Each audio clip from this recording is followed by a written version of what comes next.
Bien-aimés dans le Seigneur, que Dieu vous bénisse. Nous sommes encore à l'heure du sonder les Écritures. Aujourd'hui, nous abordons le thème, le cri de la brebis et la sollicitude et la souveraineté du berger. Mais bien avant d'aller plus loin, inclinons-nous dans la prière. Dieu trois fois saint, Dieu tout-puissant, nous bénissons ton Saint-Nom. Nous te donnons gloire, car ta parole est esprit et vie. Nous sommes encore venus à la source pour nous fortifier dans la connaissance, la révélation et l'accomplissement de ta parole.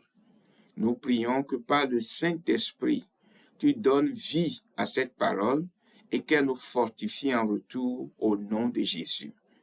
Comme tes brebis, nous crions vers toi, Seigneur.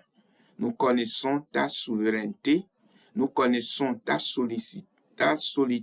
sollicitude envers nous, Seigneur, et nous sommes prêts à recevoir de la manne spirituelle pour fortifier nos âmes. Bénis-nous à l'écoute de ta parole. Dans le précieux nom de Jésus, Amen. Donc, comme je le disais tantôt, nous abordons le thème, le cri de la brebis et la sollicitude, la souveraineté du berger. La sollicitude et la souveraineté du berger. Qu'est-ce que c'est la sollicitude? C'est-à-dire la disposition, le caractère prêt du berger à nous venir en aide. Et la souveraineté, c'est le tout pouvoir que Jésus a sur toutes choses qui a sur cette terre pour nous venir en aide. Dans Psaume 23, l'homme de Dieu dit, le Seigneur est mon berger. De qui aurais-je peur? Je n'aurai besoin de rien. Donc, il y a de la sollicitude auprès du Seigneur et le Seigneur en question, notre Seigneur Sauveur Jésus-Christ, est souverain. Il a dit dans Matthieu chapitre 28 que tout pouvoir lui a été donné sur la terre et sous la terre et dans les cieux. Et partout où nous invoquons son Saint-Nom, il est prêt à nous venir au secours. Comprenez la chose de la sorte et vous ne serez jamais déçus au nom puissant de Jésus. Alors, notre verset à mémoriser se trouve dans Psaume 23, les versets 1 et 2. Psaume 23, les versets 1 et 2. L'Éternel est mon berger, je ne manquerai de rien. Il me fait reposer dans de verts pâturages. Il me dirige près des eaux paisibles. Psaume 23, versets 1 à 2. Nous voyons là les attributs fondamentaux de notre Seigneur Jésus-Christ, le maître de la création, qui est comme un père qui s'occupe toujours de ceux qui l'invoquent avec sincérité.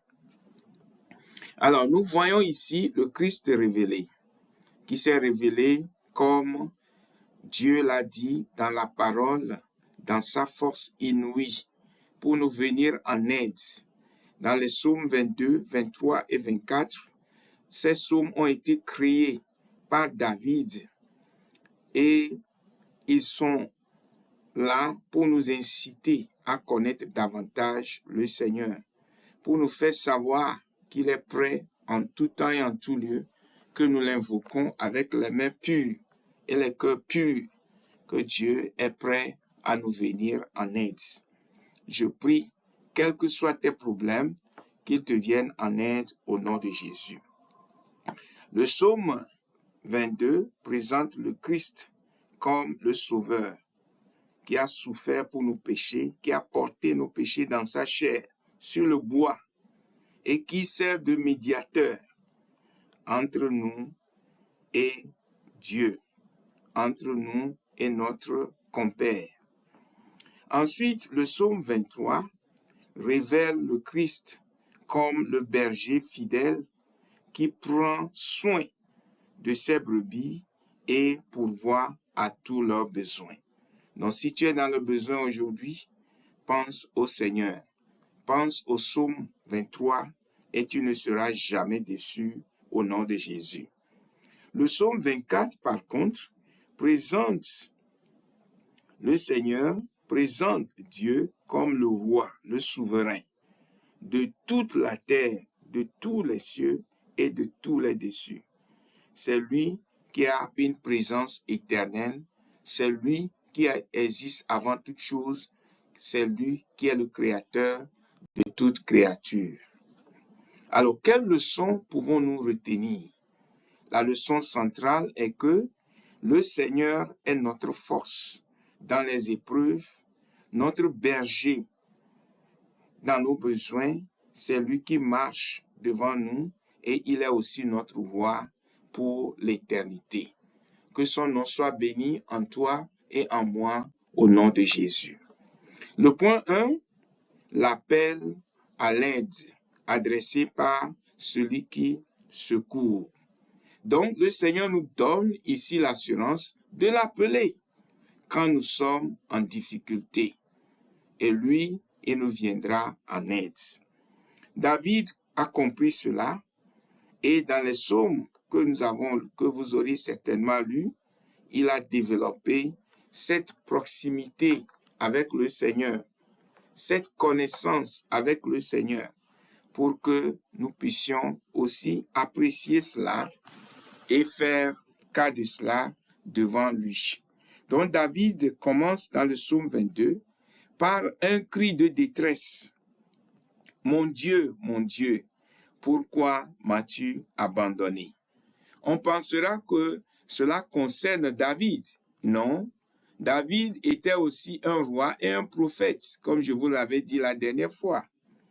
Il prophétisait ce qui allait advenir quand Christ serait allé à la croix pour payer le prix de nos péchés, de tes péchés, de mes péchés.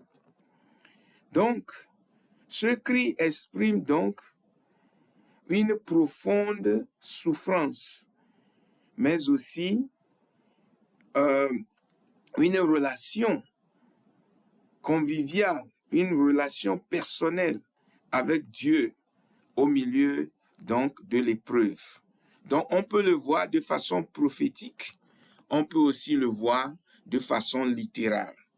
De façon prophétique, c'est Jésus à la croix qui demandait au Père de le soutenir dans cette épreuve qu'il a subie pour nous. De façon pratique et littérale, on peut voir le croyant, l'enfant de Dieu, qui crie à l'aide à son Sauveur et à son Seigneur Jésus-Christ. Donc les croyants doivent donc maintenir une relation vivante avec Dieu afin de pouvoir chercher en lui le secours avec confiance. Que le Seigneur nous accorde cette foi, chaque fois que nous sommes éprouvés, non pas d'aller vers les hommes, mais de nous tourner vers le Seigneur. Les croyants doivent donc maintenir cela à tout moment. Alors, quelle application faisons-nous de cela? C'est une véritable communion qui permet aux croyants de crier vers Dieu pendant les temps difficiles. Ça veut dire que si tu n'avais pas une relation préalable avec le Christ, si tu n'es pas né de nouveau, tu n'es pas enfant de Dieu, il te sera difficile de crier en lui lorsque tu es dans le besoin.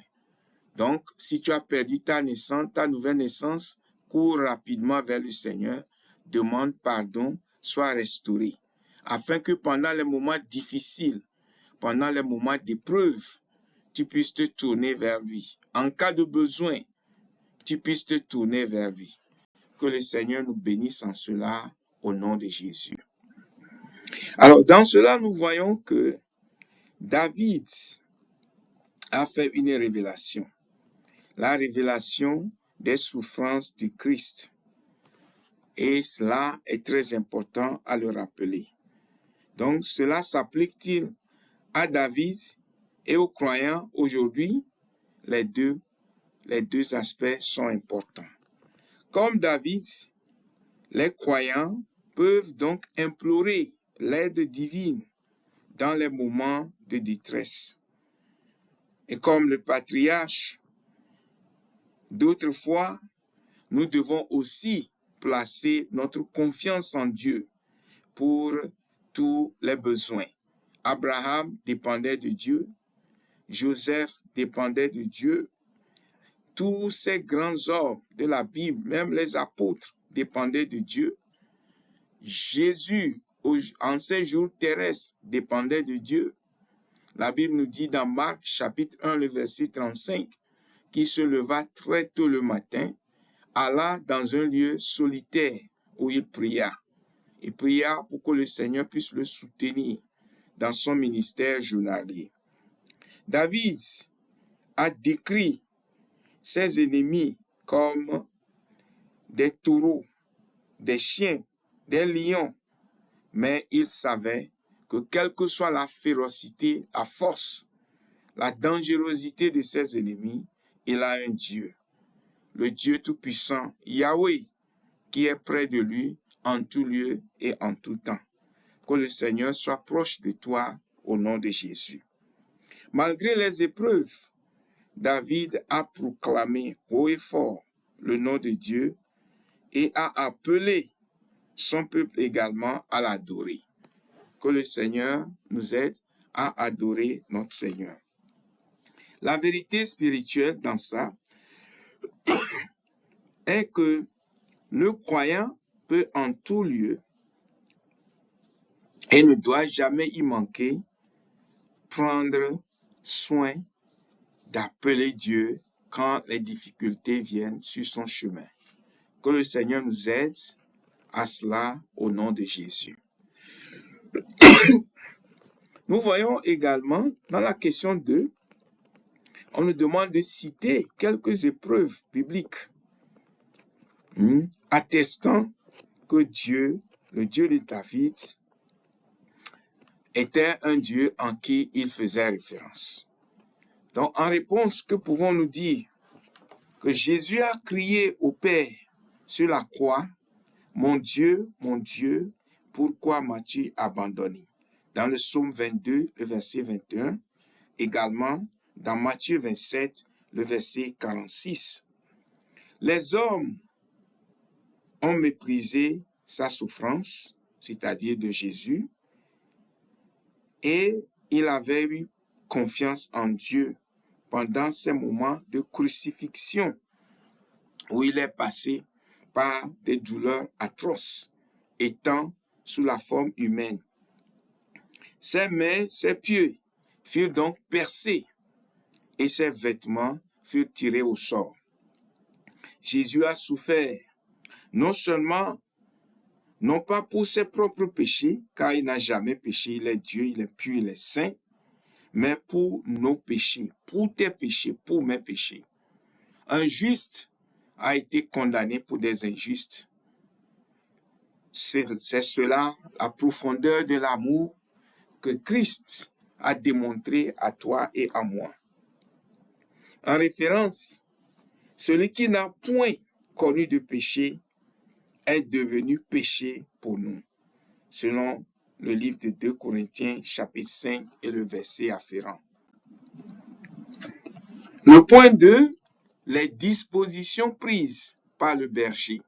Nous savons que le berger est le gardien des brebis, et pour que ces brebis se sentent en sécurité, protégées, gardées, le berger doit prendre des dispositions importantes. C'est pourquoi David, connaissant Jésus-Christ comme son berger, n'a pas cessé de crier dans le psaume suivant, le psaume 23, dans le verset 1, il disait ceci, « L'Éternel est mon berger, je ne manquerai de rien. » Il se référait à Dieu comme la source de ses provisions, celui en qui il a confiance pour les besoins de la vie. Jésus-Christ est le berger bienveillant qui guide, nourrit, protège et restaure ses brebis.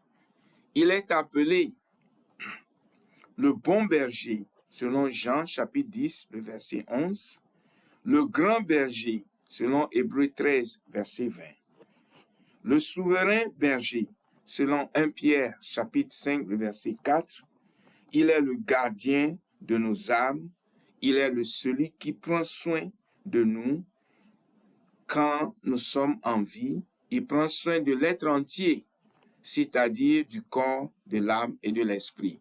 Donc ne lui demande pas seulement les choses qui concernent ta vie physique, demande-lui aussi les choses qui concernent ta vie spirituelle, les choses qui touchent à ton âme, les choses qui touchent à ton esprit. Il est là pour nous, il intercède et il est assis à la droite du Père pour notre bien. Lorsque nous nous approchons de Christ, nous devons demander des choses dont nous devons bénéficier dans sa présence. Lisons ses promesses, lisons la parole, voyons ce que Dieu peut nous faire. Et quand nous venons dans cette prière-là, il répond toujours, il dit oui à nos requêtes. C'est pourquoi il est reconnu sous plusieurs noms. Les 7 révélations de Jéhovah dans le psaume 23. En parlant de lui dans le psaume 23, David nous a fait connaître les 7 noms de l'Éternel. Il dit, Christ répond à tous nos besoins. Il répond aux besoins de ses brebis. Tu es sa brebis, je suis sa brebis, si réellement nous sommes nés de nouveau. Il est connu comme Jéhovah Ra, c'est-à-dire l'Éternel, notre berger. Selon Psaume 23, le verset 1. Il est connu comme Jéhovah Jireh, l'Éternel qui pourvoit à nos besoins. Psaume 23, le verset 1. Il est connu comme Jéhovah Shalom, l'Éternel qui donne la paix. Il est le prince de Salem, le prince de paix. Quand Jésus est dans ta vie, quelles que soient les épreuves, tu auras toujours cette paix du cœur. Il est connu comme Jéhovah Rapha, l'Éternel qui restaure notre âme. Psaume 23, le verset 3. Il est connu comme Jéhovah Tchikenu, l'Éternel qui conduit dans la justice. Psaume 23, le verset 23. Il est connu comme Jéhovah Shammah. L'Éternel est toujours présent, le Dieu de notre présence. Psaume 23, le verset 4. Il est connu comme Jéhovah Nissi. Il est notre victoire. Le Seigneur te donne la victoire, une victoire continue jusque dans l'éternité au nom puissant de Jésus. Alors, qu'est-ce que nous voyons ici? Les bienfaits de Jésus comme berger. Si tu as Jésus comme berger, non pas Satan comme berger, quel bénéfice tu as? Question 3. Quels sont les bienfaits reçus lorsqu'une personne accepte Jésus comme berger? Les bénédictions spirituelles, il a le salut, il a la sanctification et la puissance du Saint-Esprit quand tu reçois Jésus comme Seigneur et Sauveur. Les dons spirituels pour servir Dieu et édifier les autres. La guérison et la restauration selon la volonté divine. La force et l'aide dans les responsabilités de la vie. Les responsabilités séculières. Le fait d'aller travailler avec ses mains pour gagner son salaire. Et les responsabilités spirituelles qui consistent à aider, encourager, enseigner, visiter, secourir les enfants de Dieu. Alors ces promesses, mon Dieu pourvoira à tous vos besoins, selon sa richesse et sa gloire en Jésus-Christ. Que ces bénédictions soient oui et amen dans la vie de chacun de nous tous au nom de Jésus. Le point 3, les personnes qualifiées pour la cité sainte. Alors, l'une des grosses bénéfices, je dirais, quand vous venez à Christ, c'est la qualification pour entrer finalement un jour dans le royaume de Dieu.